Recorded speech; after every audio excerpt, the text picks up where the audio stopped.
Okay. She just bowed out real quick. Julia just left because it went live. Julia doesn't like being on camera. So we'll chat for a couple minutes and I'll introduce you because I want to make sure that people are here. We're on a new time today. That's we're my on fault. a special time just to accommodate your schedule, Dom. So yes, this is the happy hour version of fly tying. Here they come. Hey, I know Ed. You do? Oh, I know that name. West Virginia. Right. We've communicated a couple of times. Hi, Ed. So anyway, my guest today is Dom Swentosky. Dom has a wonderful blog called Troutbitten. It's really, really solid fly fishing information. It's kind of the stuff I love. It's nuts and bolts, and it's a little scientific sometimes, and it gets a little geeky. And I just really enjoy the blog. And Dom has this pattern on his blog called the full pint. Yeah. And he also, and I don't like articulated flies, but Dom has one called the half pint. Mm-hmm. There's no video of that one on YouTube. Nope. So I've been hacking my way through it.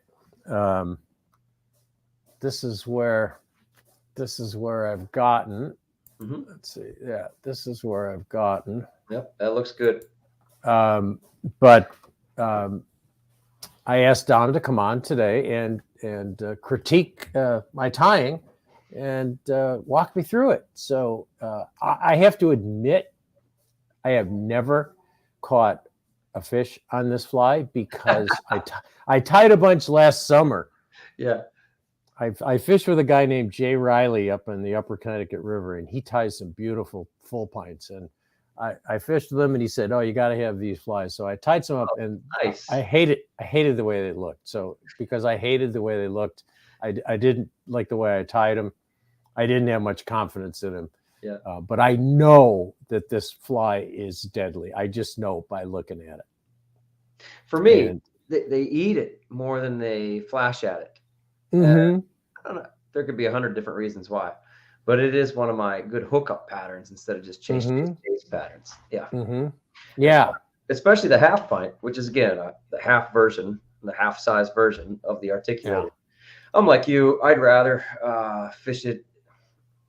I'd rather not fish articulated flies, and especially not to tie them.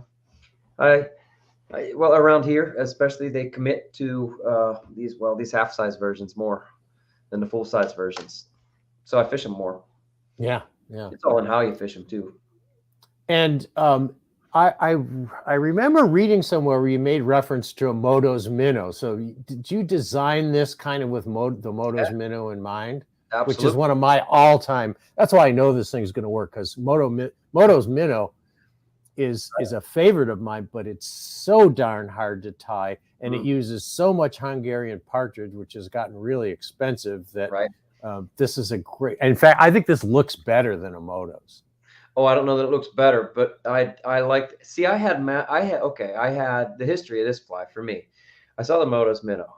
I also had a lot of confidence in what my uncle called a spook, which was a non-beaded, smaller version of this without any marabou on the back. Is mostly mallard flank in this wood duck color, and it had some dubbing underneath that now I've found to be really this dry fly dubbing. It could be a number of things, but in this shade, and that's all it was. It was a little bit of mallard flank over the top for a wing, and there was a little bit of mallard flank out the back for a tail, and that's what my uncle called a spook. And I had and then there was white thread. I had that confidence in it. It was really only an inch and a half long, and when I wanted to go a little longer, I was fishing this Moto's, like you said, that Hungarian partridge. It would take even longer to build a fly out of that. Oh God, yeah, it takes forever. This takes a while, and let's be honest. The worst thing about either one, whether it's the half pint or the full pint, it takes a while to tie. You can get, we'll talk about it as we go on, but you can get faster with it. Anyway, it was taking me a while to tie the Moto's. And then I thought, it just kind of dawned on me like, hey, I already have the confidence in this in this mallard flank, dyed wood duck color, and then I added in some natural wood duck color, which is kind of a whitish, creamish, and that's sort of, it makes the mottled look even better. Yeah, no, it's great. It's great. And then you throw a little bit of weight in there in the cone head, and there you go. I think it looks a lot like a swimming crayfish too. If you look at a crayfish when they swim, they're just kind of a blob that wiggles. They're going backward too, right? Yeah. I'm with you. And I really think even the colors of this look a lot like the crayfish in our water. So I think the fish, of course, they probably eat it for a minnow too, or sculpin, but I always say I think they eat it for a small brown trout a lot in this color. True. It looks like a small brown trout again in this color scheme. Yeah, definitely. Definitely. You darken that up because it's wet, and there you go. You can look like a lot of things, and that's probably why it's successful. But yeah, I like to give credit where I get the idea. Nothing's original, and so that Moto's minnow really is the platform for this guy. Mm-hmm. Yeah. All right. Well, let's tie one. Yeah, do it. Now don't screw this up. All right, I won't. So let's take that out of there. Now, Dom, you use a Tiemco hook. I've got a B10S, Gamakatsu B10S. That's the closest I have to that hook, and I love this hook. So that's a hook I'm going to use. And you use copper cones, right? And damn it, I didn't have a single copper tungsten cone, and Orvis had them on back order, so I'm going to use gold. Well, then you're never going to catch any fish on it. I know, but I've got gold. I've got gold medium tungsten head, so I'm going to use that. So to the hook, to back up to the hook. Obviously, so whatever you have confidence in, that's going to work, And you got a nice big gap on that B10S. I use those B10Ss for the articulated version.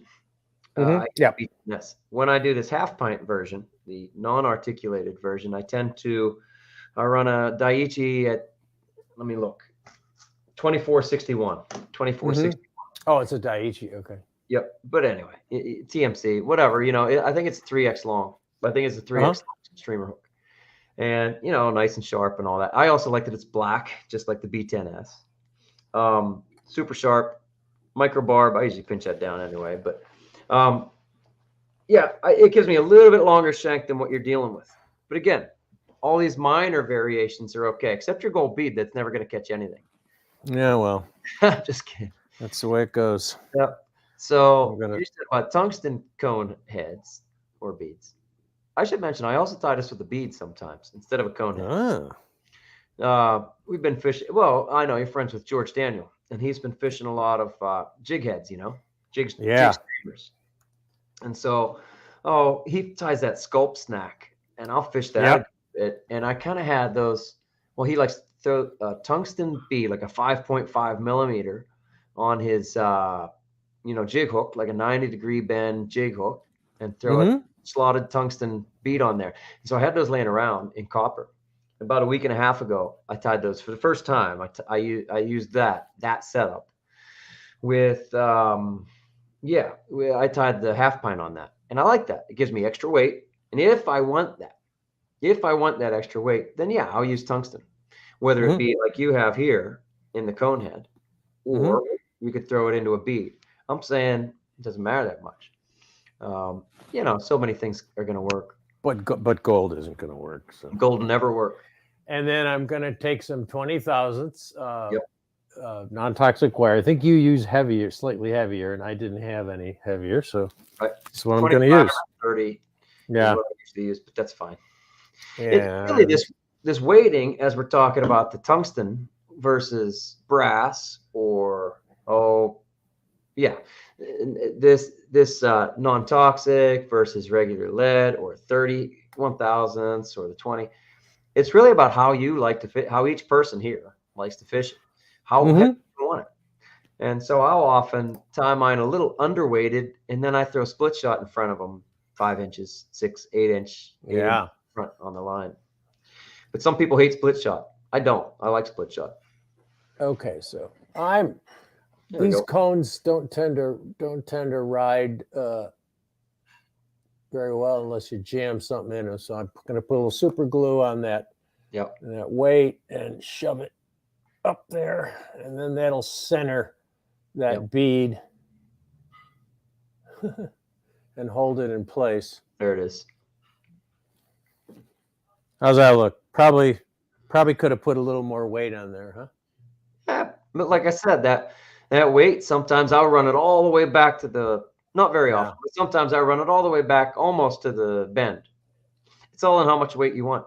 I actually weigh my flies, and that one weighs. Really? Yeah, that one, I bet. Well, you're on a tungsten cone. If I did it with my medium, let's say brass cone, but copper color, and then wraps to about mid shank, it ends up weighing about 80 centigrams. The one I tied though the other day with that 5.5 millimeter tungsten bead with lead wraps as well was like 1.7 centigrams. So a full gram and then 0.7, like 1.7 grams, and that's a lot, But it's neat. Each fish is different. I'm not going to start weighing my flies. All right, so you would like a hot spot with this fire orange uni thread. So I'm going to put my tail on with the fire orange. Yep. And then I can form that hot spot. So I'm going to go down back to the bend. Yep. Let that hang. And then I'm going to grab some nice kind of golden colored marabou. Right on. Find a nice fluffy piece. This color is hard to find too.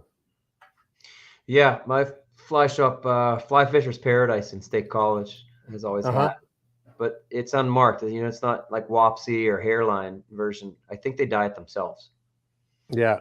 So for me, it looks just like yours, really. How does that look? Golden. Yep. Good bunch. Yep. And you got like a blood quill. One thing I'll say as you tie this in, what I do, I don't know if I've seen other people do this too much. I use a 210 denier thread and go over, and I don't even use super glue. So I'll anchor it right where you have an orange thread is where I just start wrapping in, just build a thread down, and then it pushes that. You've probably seen other people do it. And then I wrap all that up. I do that with a size 16 nymph. I do that. Anytime I'm adding lead, that's what I do. I bring out here it is.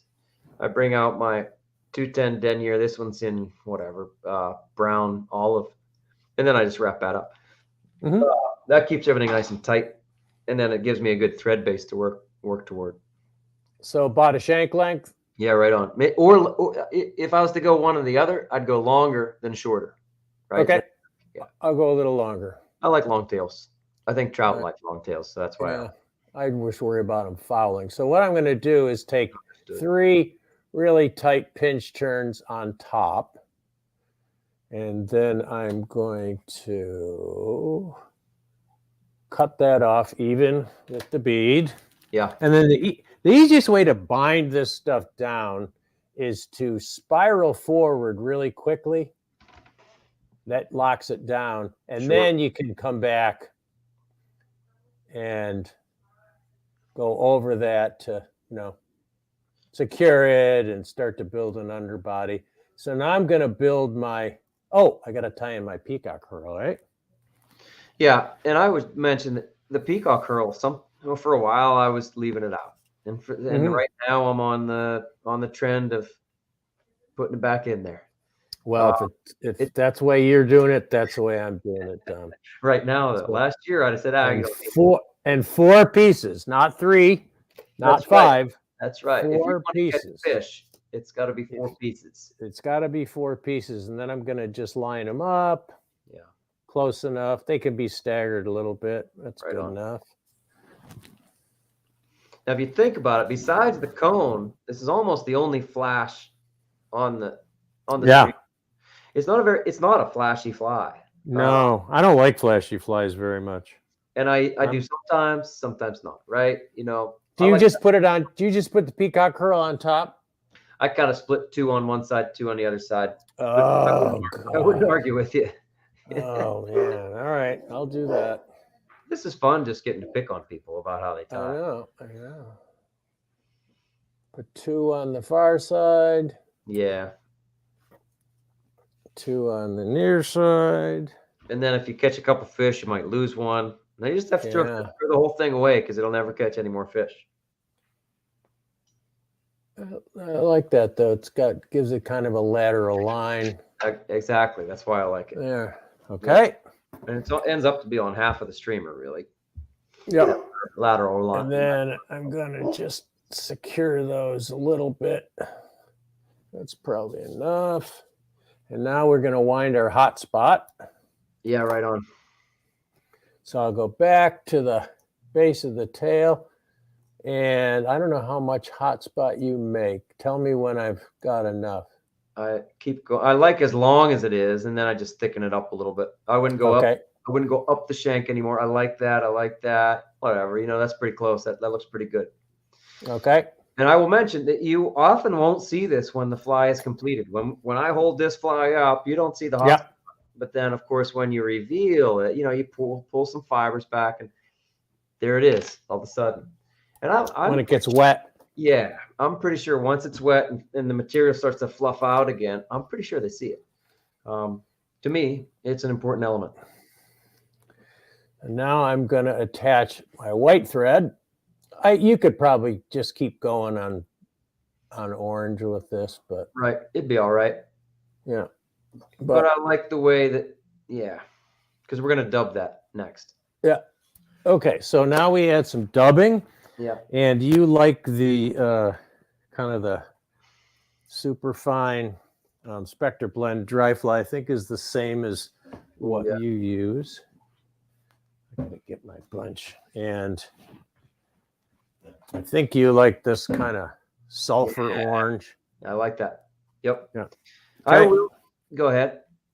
No, go ahead. I will say this is the part I'm least picky about. I think it matters. I like that Spectre blend has a little bit of sparkle to it, Mm-hmm. A little bit of that synthetic. Some of the synthetic material there has a little bit of. I don't want to say sparkle, but there's a little flash to it. It's subtle. I don't use like hare's ear for this or any kind of natural dubbing without a sparkle. I want a little bit of sparkle in this. So this creates not only the underbody, but we're also going to use it for the collar. Right. All right, so I'm going to dub some on there.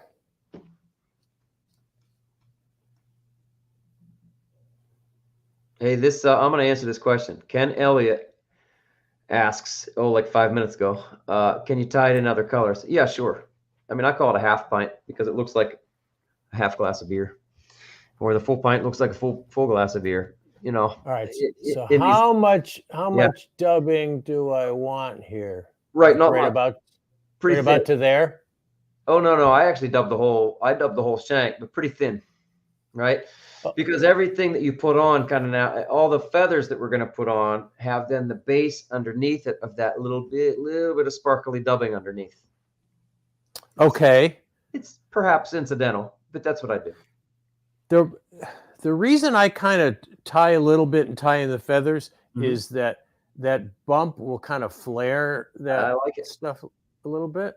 I understand that. Should I try it that way? Oh, sure. Try it that way. Okay. I think the joy of fly tying is that everything kind of works. You find your own. Hey, I mean, I was tying a Moto's minnow or a Moto's minnow, and then I started doing this, right? So that's what we all do. We find a pattern we like, and then we start messing with it. So we're going to start with mallard dyed wood duck flank, and we're going to get pieces of it. And actually, I'm a natural wood duck person. I love wood duck, and I'm a duck hunter, so I have a lot of it. But I actually like the looks of this dyed mallard better than real wood duck on this fly. And the fibers are just a little bit thicker, denser. Mm-hmm. Yep. So I'm gonna strip the webby stuff from this nice flank feather. Right. And then I'm gonna kind of even out a bunch to get those tips kind of even, and then grab them and just pluck them. Right. And then we're gonna tie in a bunch. What, about this long, Dom? Did I? Oh, I love it. Yeah. Just to, what I do is so it ends about up there. Yep. It ends up to about halfway down the tail. Yep. Just like you're doing. That's the way I like to do it. Okay. So I just take a couple turns on each one of these. That's it. Because I'm gonna, and then I'll come back and I'll grab some from the other side. Yeah. Line those up. They don't have to be perfect. Pinch them. Yep. And then I'll roll the hook a little, the vise a little bit, so I can see the far side. Yes. Tie in another bunch with 2 tight turns. Kind of roll it down there. Let's see where I am. Yep. Probably another bunch on that side. Yeah, you can't see. About 3 or 4. It usually takes about 4 to get around. But that's me. And it depends on how big the bunch is. I'm going to tie in another bunch. Yeah. Now, do you ever use just the tip that's left for one of these bunches? Oh, absolutely. And what I usually do is clip it back, where it wants to join. I'll kind of clip it. Some of the fibers want to come out, but I still hold them. And then I'm going to roll them in my finger to sort of separate things. Yeah. Yep, absolutely. It's you're going to have so many feathers and pieces of feathers in there that it doesn't have to be all that precise, Yep. Yeah. All right, now I'm back to another feather. And now this is the pain in the butt, really. All this. You're going through this. Yeah. It's one feather after another feather after another feather. It's almost as bad as a moto's. Almost. You get to the point where you can do it pretty fast. Actually, I'll show you. I mean, I have my kids actually strip all those fibers, all that webby stuff. So these are like all these mallard pieces are ready to go, in this bag. And that was the wood duck color. Now here's the natural color. And sometimes my kids and I will just sit with a new bag of mallard flank and strip all the webby stuff off. And so you can just pick up one feather after another, and just tie them on. And just like you did, I take the left side, pinch it in, boom. Right, just a couple turns. Right side, strip them off, pinch it in, a couple turns. And then I do use the tip too. Okay, so now we're gonna turn it upside down. I'll have to readjust my camera a little bit here, and we're gonna tie the white natural mallard in underneath. Yeah. So now I'm going to, now I'm gonna get the same kind of feather. Nice piece of mallard flank. Yeah, those are nice pieces, by the way. Yeah, well, one piece of advice I would give people if they're gonna tie a bunch of these is to sort your feathers beforehand, because if you get a bag of mallard flank, there's a lot of junk in there. I mean, a lot of junk. Because I have hunted ducks over the years, I only take the best feathers, so I don't get all the white breast feathers and all that stuff. But if you buy mallard, you are gonna get a lot of junk in there. So true. Yeah, so we kind of sort through the bag, and you have to webby stuff out. Yeah. Yeah, and then I just have the pieces I'm going to use. Yeah, but sometimes half the bag is junk. Oh God, yeah. Yep.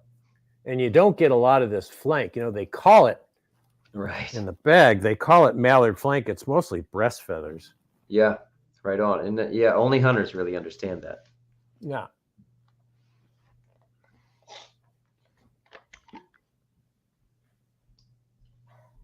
All right, so one more belly strip, and I think I'll be good. I'm just gonna use what you're doing there too.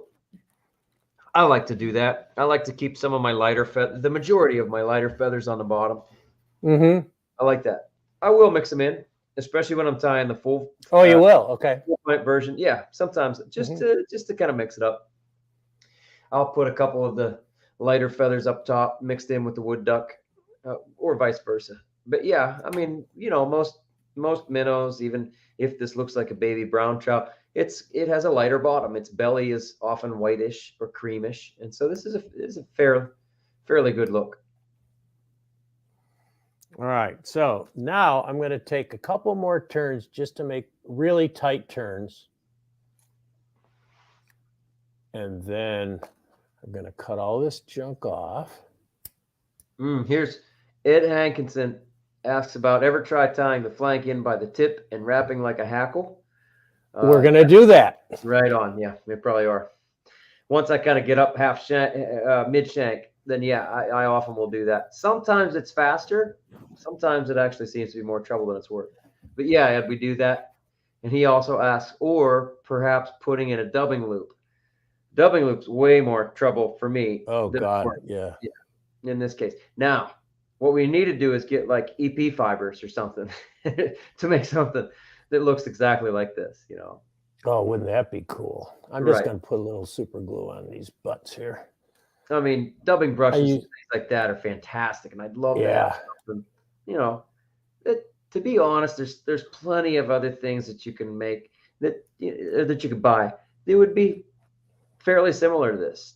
And oh heck, we talked before we logged on here. Tom, you and I were talking about George Daniel's sculpt snack, and he uses polar chenille to wrap up. And I mean, I use a white version of his sculpt snack, and it has some darker tones in it, some tan tones, the way I tie it. And yeah, I do pretty well on that too. Yeah, there's something special here about the natural fibers here, though, and the way they react and the way they look. All that barring is something good. Okay, now I'll go all the way to the eye with my dubbing now. Yeah, right on. Okay, because that's need a little more.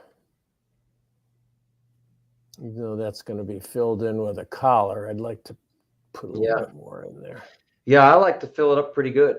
And that's another reason the lead is good there, like you have the lead. If you go without lead, boy, you have a lot to fill in up at the top then to get things even with the cone. I'm going to fill in that little gap too. Yeah. Absolutely no reason that I need to do that, but I'm going to. All right, so right about there to start winding. Sure. Yeah. Yeah. Are you sure? Yeah. Oh yeah. That's where it should be. Yep. Okay. Yeah. So now I'm going to take. I've got some other feathers here. Yeah. Where the hell did they go? There they are. So I've got some. Oh, I had them all sorted out, and now they get all bunged up. I got some other feathers here that are a little shorter than those big flank feathers, and I can't find my. There's my shorter in fiber length. Yeah. Yeah. So so I sorted these out beforehand. So these are more of my winding feathers. Right on. And let's see, should I start with mallard or wood duck color? Which one's going to catch more trout? I think I'll go with wood duck. And I don't know, do you start with like shorter ones when you first wind and then go to slightly longer ones when you get up toward the head? Or do you just wind them in, not worry about it? I guess I don't even worry about it that much, to be honest. Okay. Once you get to the end, and you know this because you've already tied them, but once you get to the end, it's all kind of mashed together. I actually take a toothbrush at the end, a toothbrush. Oh yeah, that helps. Just get them all together. And so I don't know that it would matter, Tom. So I've got this. It's more of a breast feather actually than a flank feather, and I'm gonna just pull it down, just like you would a hackle. Yep.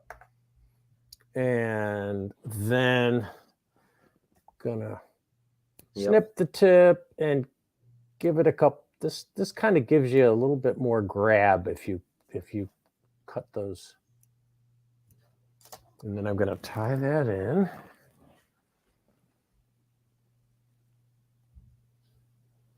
Yeah, and that's exactly how I'd do it too. Yeah. And the unfortunate thing is these feathers are small, so you don't get much of a wind out of it. And you know this. No. You don't get much more than 1.5, maybe 2 turns out of it. Yeah. But it is, that's what you're looking for. Yep. Trim that off. This is like watching somebody else drive you.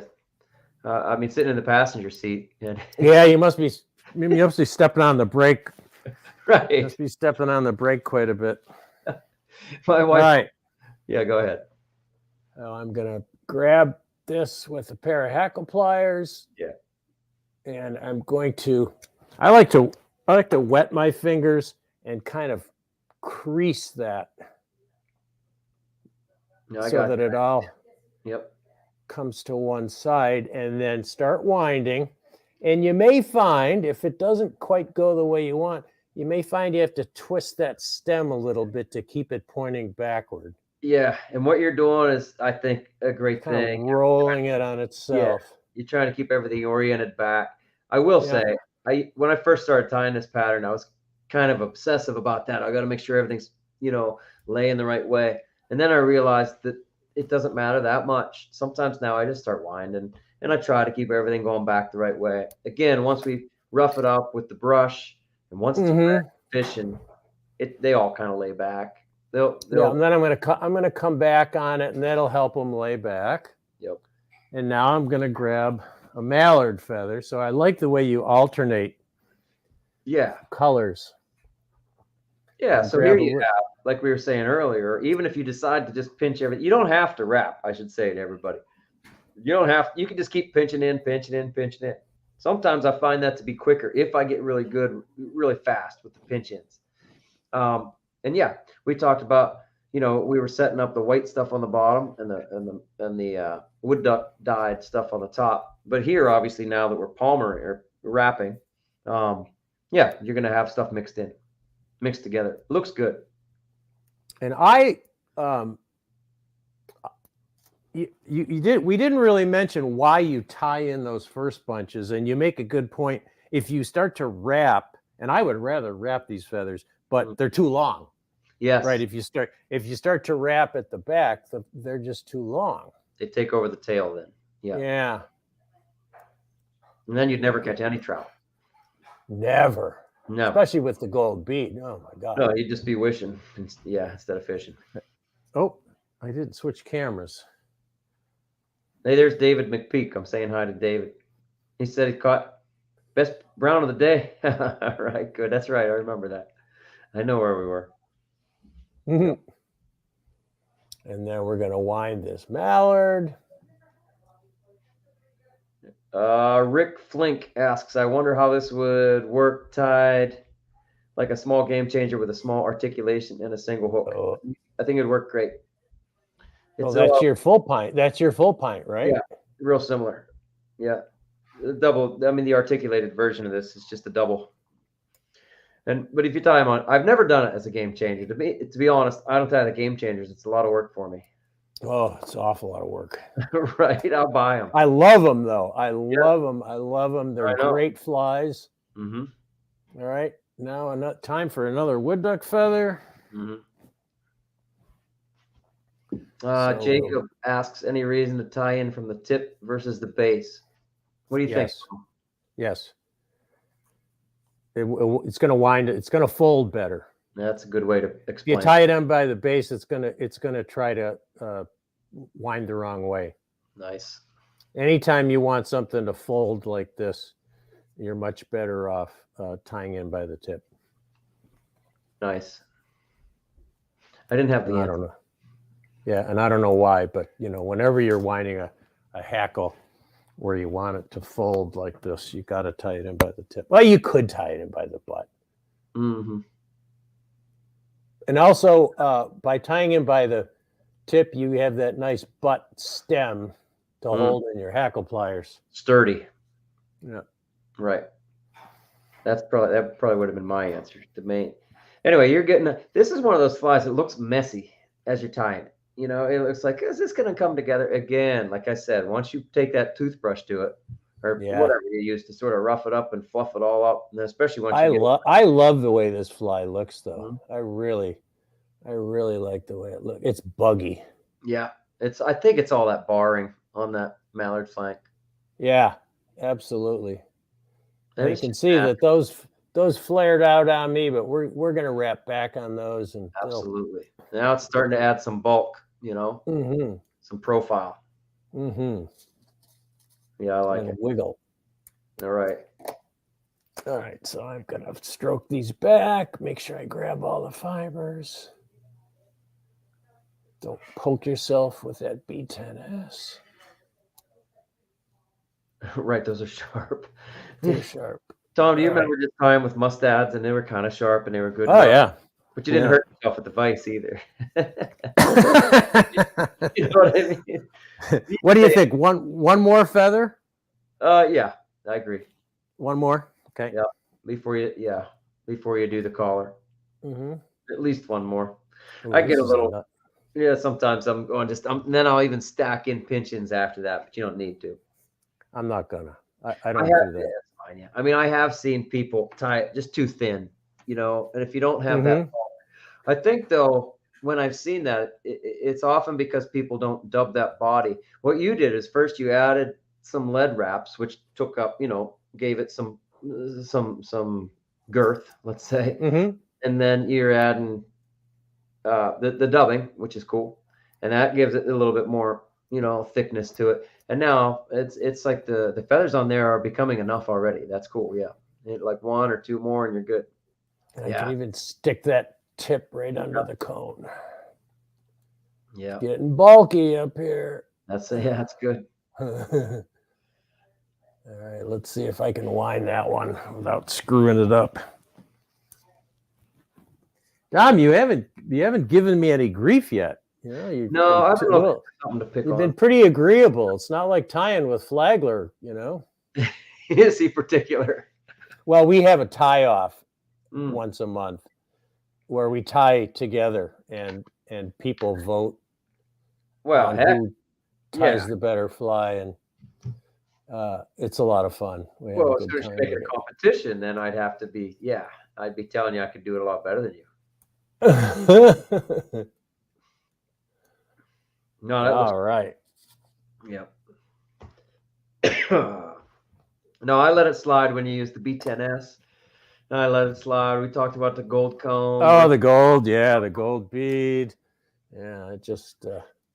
so I'm just going to put some nice tight wraps on there. And then we're going to dub a collar. Yeah. Oh, I like the way that looks. It's not that long either. I mean, I know what the minute count is at there, but we do a lot of talking and goofing around here. Yeah. I can tie them in about 15 minutes. Uh-huh. That's kind of long. It is. It's kind of long. Yeah, it's a complex fly. It's not and I can do the I think it's worth it. I think this fly is worth it. Yeah. Is that enough collar? Too much? I'd go one more like that same amount. All right. Right. I just want to fill it out there at the bottom, especially. Okay. Yep. And boy, this is like I said, this is maybe the most variable element. I have a buddy who actually uses like a very orangish dubbing for the collar, and he likes saying, "Well, you got that hot spot in the back, that thread hot spot in the back, and now you got it up front too." Fair enough. Yep. All right, I'm going to whip finish. Mm-hmm. And I'm going to put some pressure on that thread so that it goes and hides behind the bead. Yeah. So I'm going to really push down with my whip finisher. And then when I tighten this, I'm going to make sure that thread is underneath the bead because that'll give it extra durability. Joe asks, he says, do cone heads come in different sizes? Yeah, they sure do. Small, medium, large, typically, Joe. Right, and we in the earlier part of this, we were talking about tungsten being obviously a lot heavier, and they offer these cone heads in tungsten and in brass, and I kind of use them in both, depending on just how heavy you want your fly to be. That's obviously variable. This one's in medium. Now, when I tie the full pint, I use a large cone, but this is a medium cone. All right, and the final step is Right to take on. a toothbrush. There and it is. Fuzz it all up. Yep. Yep. It kind of just pulls everything together. Now, all of a sudden, you can see that little orange hot spot back in there a little bit. Yep. And now, when you stroke it, that's right. Makes it look beautiful. Yep. Look at that. When you get it wet, it really slims down. But then, you know, if you're stripping and pulsing, and when the fly has a chance, it kind of breathes and then breathes in and out, just like marabou. Well, similar to marabou. And yet it holds its profile a little bit. If you would just palmer marabou all the way up the shank, it would be a very different thing than Yeah. Yeah. So there we are. That's a good one, Tom. I'm not even going to pick on you. I was ready to really bust your balls about this. I'm happy with that, Dom. I like the looks of that. I like it. Yeah. I like the looks of that. And I do like the peacock curl there in the back. Yeah. Yeah. That's a cool fly. I could have only done a little bit better myself. Now, who tied along with me today? Bill? Looks like Bill did. Mine ain't as pretty as Tom's. Yeah, but Bill, how many did you practice? I've been tying them all weekend. I actually tied a couple myself yesterday too. I didn't tie as many as I would before a flagler competition. Well, that's the goal. If you'd have told me the competition, I'd have been completely different. I was kidding you. Ed asks if the color scheme is trying to mimic a baby brown trout. I touched on that earlier. Yeah, to me, it looks a lot like a baby brown trout. But as we said, it can look a lot like a crayfish, perhaps a sculp, and a lot of things. That's what makes a good streamer. Yeah, but it is, it's a cool fly. Yeah, it looks good. It's a really cool, and it's different. It's got different look and profile than a lot of the streamers people use, which I think probably is an advantage. It's natural these days. A lot of flies are tied with synthetic stuff. And I probably have more synthetic stuff in my desk than natural at this point, especially for streamers. But this one does different things for me. And like I said earlier, they eat it a lot more than just looking at it. For me, these trout around here, I get a lot of commitment to this fly. I like it. Yeah. That's just something I see. Joe asked, would you use cement or resin to apply after whip finish? Yeah, Joe, you don't want to use a UV resin, though, because you won't be able to get that light in under the cone and it won't set. Yeah. So super glue or just a little drop of head cement. You don't want to get that collar too saturated with head cement, but just sneak a little super glue or, on your dubbing needle. And just sneak it under that cone. I don't think you really need to worry about it because the thread's so hidden. Yeah, it's protected. But, but you could if you wanted. It's not going to hurt anything. I do like 2, 4, or 5 turn whip finishes, and I'm usually pretty good with it. One thing I always say, like I'm sure you already know this, but after I whip finish, I kind of push in and under the fly. You can feel it then seat a little bit more. Mm-hmm. Yep. I missed that for years. I bet I tied for 5 or 10 years before understanding, not just pulling toward me, but now kind of pushing away. And you can feel it wiggle it a little bit. Yeah. Make sure it's set. Yep. That's a big deal. Yep, it is. All right. Well, do we have any other questions here? Did we answer them all? I'm looking. Hi, Roger. Nick says it's beautiful. I'd agree, Tom. You did a beautiful job. Thank you. Thank you, Nick. It is good look. Appreciate that. It didn't take you that long either.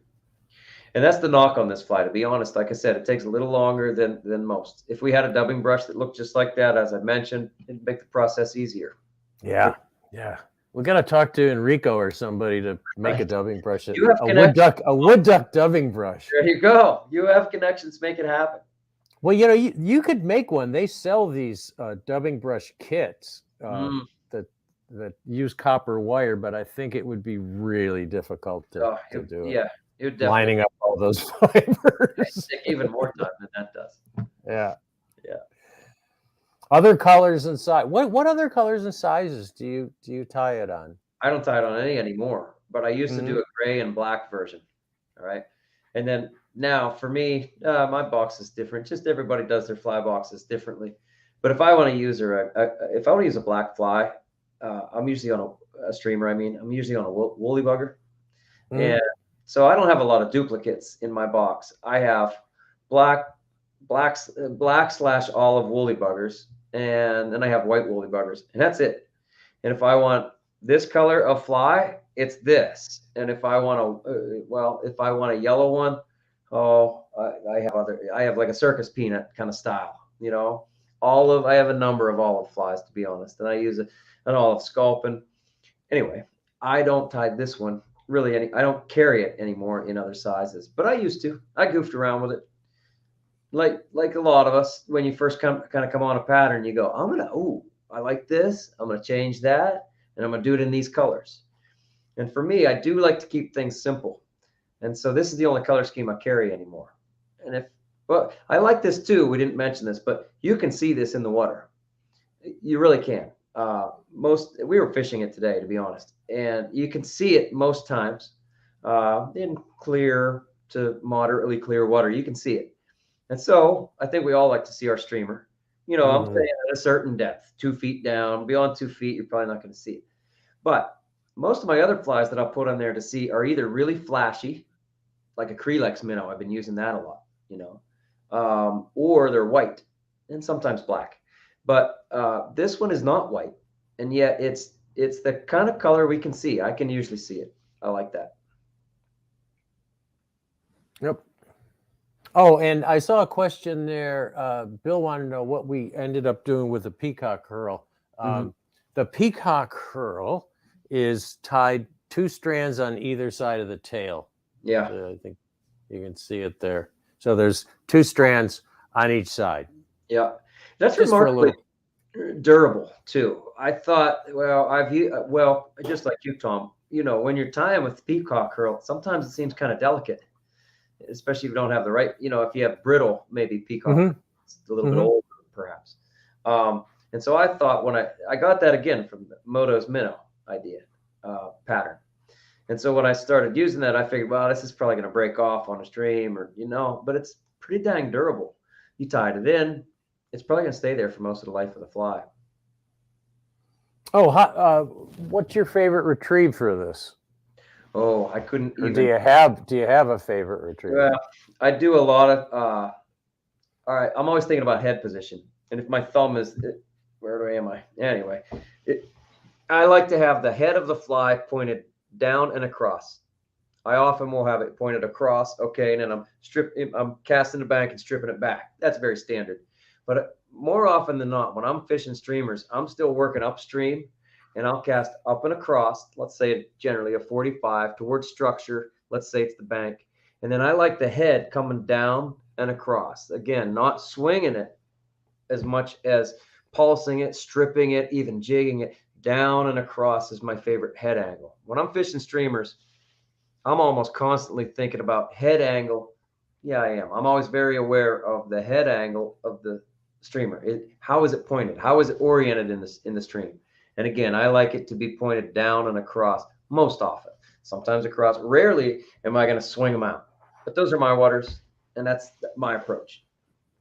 Well, people talk about the fact that bait fish don't swim at their predators, but when you spook a sculpin, they always swim downstream. You mean they take off? They take off and they point downstream and they go downstream because they're not very streamlined, and they can go a lot faster going downstream. They're like upstream. The clumsy bait fish, Yeah. So when you spook them, if you watch, you're wading along and you spook a sculpin, they always scoot downstream, and so that makes sense for what you're. With crayfish as well. I fish a lot at night, and a lot of times I'll be just kind of walking the shallows at night and going to the next spot. Maybe I have my headlamp on, and I see on a good night, you'll see a lot of bait fish in the shallows, and crayfish kind of do the same thing. They might dart maybe upstream to go to get the refuge of a rock, but more often than not, they're doing what you said that sculpin does, and they use the current to help them escape. I mean, that makes sense. They want the quickest route to safety, and that's probably to use the current, go down and across, down and across. Yeah. All right. Well, it doesn't look like we have any other questions. Dom, I want to thank you for joining us today, taking the time out and from your family and joining us. And Dom, if you haven't read his blog, it's well worth exploring. Troutbitten is a really, really cool blog. One of my very favorites, and it's always good, solid information and fun stuff. That. That's kind. Thank you. Yeah. So thank you again, Dom. Thank you everyone for your great questions. Those are some really good questions today, and tie some of these up. You're going to catch some fish on them. Hey, Tom, thanks for having me, but hey, thanks to everybody out there. And Tom, seriously, thanks for doing what you do. You know, lots of great information through the years, and it's always so valuable. Well, I love sharing. I love teaching, so thank you. Yep. All right, everyone. We will see you next Monday when we're tying. What are we tying next Monday, Julia? I forgot. I can look it up. Julia. Hey, we're tying Antonio's emerger fly. Oh, that's right. We're tying Antonio's emerger with Antonio Rodriguez from Colorado. So that's an emerger, dry fly emerger. That should be fun. He's a really great fly tire, and it's a deadly pattern. So, all right. Thank you, everyone. Have a good evening, and we'll be back to our 3:00 time slot next. Yeah, Monday. we had to move it for me, so I appreciate the move. Thank you very much. No problem at all. Thank you.